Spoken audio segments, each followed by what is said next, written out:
نافرمانی بھی سرکار کی کر بیٹھا ہوں اور معاف بھی سرکار نہیں کرنا ہے. اسی کی مجرم میری خطائیں، اسی کی رحمت گواہ میری، اسی کا غم مجھ کو ساتھ رکھے، وہی میرے دل پہ ہاتھ رکھے. وہ درد بھی ہے سکون بھی ہے، میرا تو سب کچھ میرا نبی ہے. ازل کے چہرے پہ نور اس کا، ظہور عالم ظہور اس کا. بڑی گہری بات. ازل کے چہرے پہ حضور فرماتے ہیں میں اس وقت بھی نبی تھا جب آدم علیہ السلام کی مٹی گوندی جا رہی تھی. تو ازل کے چہرے پہ نور اس کا، اور ظہور عالم یعنی جس کی بھی عظمت کا پتہ چلا ہے محبوب کے صدقے ہی پتہ چلا ہے. ازل کے چہرے پہ نور اس کا، ظہور عالم ظہور اس کا، خود اس کی آواز گفتائے حق، خود اس کی تنہائی طور اس کا. وہ بولے تو حق کہتے ہیں اور تنہائی میں بولے تو یوں سمجھو جیسے کوہ طور پہ زیارت نہیں ہو رہی. ازل کے چہرے پہ نور اس کا، ظہور عالم ظہور اس کا، خود اس کی آواز گفتائے حق، خود اس کی تنہائی طور اس کا. بہت سے عالی مقام آئے لیکن خدا کے بعد اس کا نام آئے. شان حضرت ابراہیم کی بھی کیا بات ہے، جناب موسیٰ علیہ السلام کی بھی، حضرت عیسیٰ روح اللہ علیہ السلام کی بھی کیا بات ہے. بہت سے عالی مقام آئے پر خدا کے بعد اس کا وہ اولی ہے، وہ آخری ہے، میرا تو سب کچھ میرا نبی ہے. جب قیامت کا دن ہوگا نا تو ہمارے لیے بڑی مشکل ہوگی. ہمیں تو سارا پتہ ہے نا، پتہ تو سارا ہے نا سردار نو کیتیاں دا. حضرت وارسی کہتے ہیں نہ مجھ سے بارے عمل اٹھے گا، نہ عضو ہی کوئی ساتھ دے گا. نہ مجھ سے بارے عمل اٹھے گا، نہ مجھ سے عملوں کا بوجھ اٹھایا جائے گا. اور یہ جو میرے اعضاء ہیں نا یہ میرا ساتھ نہیں دیں گے، ان پر تو ویسے ہی بڑی سختی ہوگی. نہ مجھ سے بارے عمل اٹھے گا، نہ عضو ہی کوئی ساتھ دے گا. اگر کہے گا تو روز محشر خدا سے میرا نبی کہے گا سیاہیاں داغ صاف کر دے، اسے میرے مولا معاف کر دے. نہ مجھ سے بارے عمل اٹھے گا، نہ عضو ہی کوئی ساتھ دے گا. اگر کہے گا تو روز محشر خدا سے میرا نبی کہے گا سیاہیاں داغ صاف کر دے، اسے میرے مولا معاف کر. میرا عاشق ہے وارسی ہے، مظفر وارسی سے تھوڑی سی معذرت کے ساتھ پھر پڑھتا ہوں. نہ مجھ سے بارے عمل اٹھے گا، نہ عضو ہی کوئی ساتھ دے گا. اگر کہے گا تو روز محشر خدا سے میرا نبی کہے گا سیاہیاں داغ صاف کر دے، اسے میرے مولا معاف کر دے. یہ میرا عاشق ہے قادری ہے، میرا تو سب کچھ میرا نبی ہے، میرا تو سب کچھ میرا تو سب کچھ. لوگوں کو اللہ تبارک و تعالی فتح عطا کرتا ہے، کامیابیاں اور کامرانیاں عطا کرتا ہے. ویسے ہمارا مزاج یہ ہے کہ کہیں ناکامی ہو جائے تو پھر ہماری سوچ اور ہوتی ہے، اور اگر کامیابیاں ہو جائیں تو وہ ہم اپنے کھاتے میں ڈالتے ہیں. ہم جب کامیابیاں ہو جائیں، جب ہمیں فتح نصیب ہو جائے، اور خدا نہ خواستہ اگر کوئی اپنے مخالف پر قابو پا لے، پھر تو جو اس کا حال ہوتا ہے. آپ تاریخ پڑھیں، آپ کو پتہ چلے کہ بادشاہ جب فاتح بن کے علاقوں میں داخل ہوتے تھے تو ان کے شوق کیا تھے. وہ انسانی کھوپڑیوں کے مینار بناتے تھے. وہ کہتے تھے ناشتے پر 50 لوگوں کو قتل کروں گا، دوپہر کے کھانے پر اتنے لوگوں کی گردنیں اڑاؤں گا، شام کو اتنے لوگوں کے سر تن سے جدا ہوں گے. وہ جب فاتح بنتے تھے تو ظلم کرتے تھے، جبر کرتے تھے. قربان جائیں جب اللہ تبارک و تعالی نے میرے نبی پاک کو کامیابیاں عطا کی. جب رسول کریم صحابہ کو لے کر بدر میں گئے تو مقابلے میں وہ لوگ آئے تھے جنہوں نے کانٹے بچھائے تھے، جنہوں نے پتھر پھینکے تھے، جنہوں نے حضرت رضی اللہ تعالیٰ عنہ کو رسیاں باندھ کر گھسیٹا تھا. لیکن یہ میرے نبی کریم علیہ السلام کے اسوہ حسنہ کی وسعت دیکھیے. اچھا بدر میں بھی وہ کوئی صلح کرنے نہیں آئے تھے، پھول لے کے نہیں آئے تھے. ان کے ہاتھوں میں گلدستے نہیں تھے، وہ تحائف لے کے نہیں آئے تھے، تلواریں لے کے آئے تھے. لیکن وہی لوگ جب گرفتار ہو کے آئے تو نبی پاک علیہ السلام نے صحابہ کو تلقین کی، فرمایا تمہارے پاس جو قیدی ہیں نا ان کا خیال رکھنا، یہ کوئی ہمارے رشتہ دار، عزیز، پڑوسی، مہمان نہیں، یہ جنگ لڑنے کے لیے آئے. اور کیفیت یہ ہے کہ یہ وہ لوگ ہیں جو پہلے بھی ستاتے رہے. محبوب نے فرمایا ان کا خیال رکھنا. تو وہ قیدی بعد میں خود بتایا کرتے تھے، کہتے تھے حد ہو گئی، ہم صحابہ کے گھروں میں قید تھے، یعنی آپ کا مخالف آپ کے گھر آئے تو اسے کرسی پیش کرنا پڑا جس کے بارے میں آپ کے حاشیہ خیال میں لمبی فہرست ہو کہ یہ کانٹے بچھاتا رہا ہے، یہ پتھر مارتا رہا ہے، یہ تکلیفیں دیتا رہا ہے، اور یہ بدر میں بھی تلواریں چمکا کے آیا، یہ تو اللہ کی شان ہے، ہمارے قابو آ گیا. تو بدر کے قیدی کہتے ہیں ہم نے صحابہ کا عجیب منظر دیکھا کہ ان دنوں حالات تو بہت عمدہ اس طرح نہیں تھے، بہت زیادہ مالی وسعتیں اور معاشی حالات تو بہتر نہیں تھے، تو ہم نے عجیب رنگ دیکھا کہ وہ خود کھجور اور پانی پہ گزارا کر لیتے تھے، ہمیں سالن اور روٹی کھلایا کرتے. عجیب قید ہے، یہ رنگ ہے کہ حضور علیہ السلام نے صحابہ سے مشورہ کیا تو غصہ تھا، تو بعض صحابہ نے کہا نہیں ان کی گردنیں اڑائے، ان کی تکلیفیں ہمیں یاد ہیں. تو کریم فرمانے لگے کوئی اور مشورہ دو. تو کہا پھر ان سے فدیہ لے لیا جائے. تو فرمایا یہ فدیے والی بات ٹھیک ہے، گردنیں نہیں اڑاتے، فدیے والی بات. تو تھوڑا تھوڑا فدیہ لوگ دینے لگے. تو ایک نے آ کے کہا یا رسول اللہ میری تو بیٹیاں ہی بیٹیاں ہیں، اکیلا کمانے والا ہوں. قربان جائیں محبوب آپ کی شان رحمت للعالمینی پر. کریم فرمانے تیری بیٹیاں، حضور میری 5 بیٹیاں ہیں. فرمایا تو بغیر فدیے کے ہی آزاد ہے. یہ کامیابی ملی ہوئی ہے. یہ لوگ بظاہر ناکام ہوئے ہیں، ان کو قید کیا گیا. آ جاتی ہیں، تکلیفیں آ جاتی ہیں، زندگی میں حادثات ہو جاتے ہیں جو آپ نہیں چاہتے، جس کا آپ نے کبھی تصور نہیں کیا ہوتا، وہ کام بھی کئی دفعہ ہو جاتا ہے. اب اس میں کرنا کیا ہے؟ اس کو کس اینگل سے دیکھنا ہے؟ مصیبت، پریشانی، دکھ، حادثہ، واقعہ، غیر متوقع چیز آپ کی زندگی میں آ گئی، آپ توقع نہیں کر رہے تھے، آپ تو کسی اور چیز کے لیے تیار تھے، آپ کے تو ارادے کچھ اور تھے، لیکن کچھ حالات اور ہو گئے، آزمائش اور طرح کی ہو گئی، اور ایسی آزمائش ہو گئی جس کا آپ کا ذہن نہیں تھا کہ یہ بھی میرے لیے ہو سکتی ہے. یا آپ نے سوچا ضرور ہوا تھا کہ آزمائش آئے گی، لیکن اور چیزوں کو آپ سوچ رہے تھے میں نے یہ ٹھیک کرنا ہے، میں نے یہ ٹھیک کرنا ہے، میں نے اس پر خیال رکھنا ہے، لیکن تکلیف نے، دکھ نے، آزمائش نے رستہ کوئی اور بنا لیا. اب یہ کیا ہے؟ ہم چونکہ متلاشی ہوتے ہیں سکون کے، راحت کے، کہ اب میں نے یہ ٹھیک کر لیا ہے، اب میں نے گھر بنا لیا، میرے بچے تھوڑے سیانے ہو گئے، فلاں کام میں نے آپ اپنے حساب سے اب درست سمت کرتے ہیں. لیکن یہ بیچ میں سے ایک مصیبت اور آ گئی، تو کس اینگل سے دیکھنا ہے؟ ترمذی شریف کی حدیث سنیے. نبی پاک علیہ السلام نے فرمایا رب جسے بڑا ثواب دینا چاہتا ہے نا، اسے بڑی آزمائش میں مبتلا کرتا ہے. اور اگلے لفظ سنیں گے تو آپ اور خوش ہو جائیں گے. حضور فرماتے ہیں جب اللہ تعالیٰ کسی قوم سے محبت کرتا ہے نا تو پھر انہیں آزمائش میں ڈال دیتا ہے. جو اس آزمائش میں رب سے راضی رہے نا، رب بھی اس سے راضی رہتا ہے. اور جو اس آزمائش میں ناراض ہو جائے نا، شکوے کرنے لگ جائے رب کے، اللہ بھی اس سے ناراض ہو جاتا ہے. آزمائشیں تو آئیں گی، دکھ تو آئیں گے، یہ آ جاتے ہیں، ان کا بڑا مزہ ہوتا ہے. آپ کو پتہ ہے زخموں کا بھی مزہ ہوتا ہے.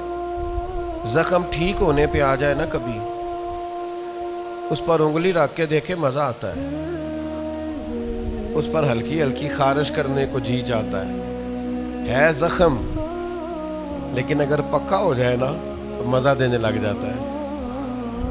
زخموں کو پکا لو،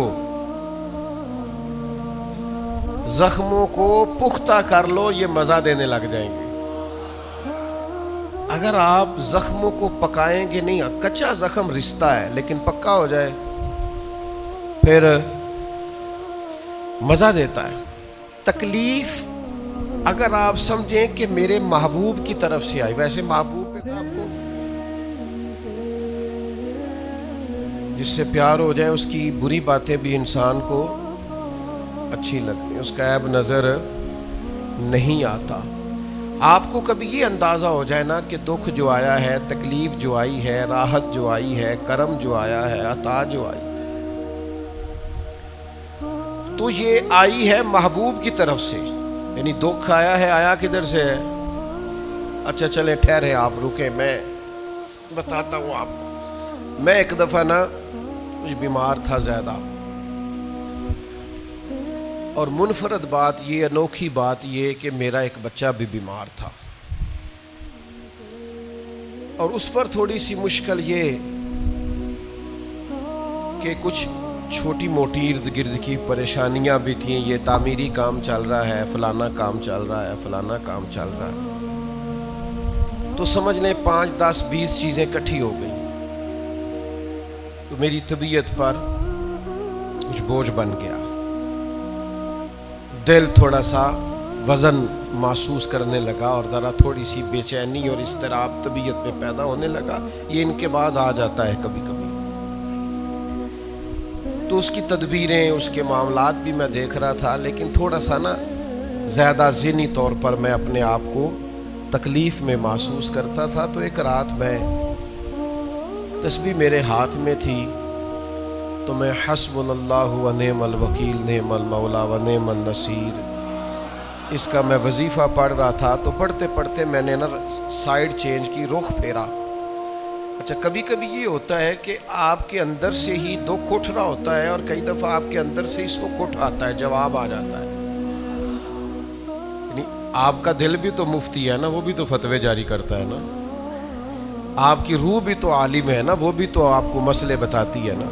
آپ کا ذہن بھی بہت بڑا، یہ کئی دفعہ جب اداس ہوتا ہے اسی سوچ لی یا طے کر لی، خوش ہوتا ہے تو اس نے اندر سے ہی کوئی نعمت تلاش لی.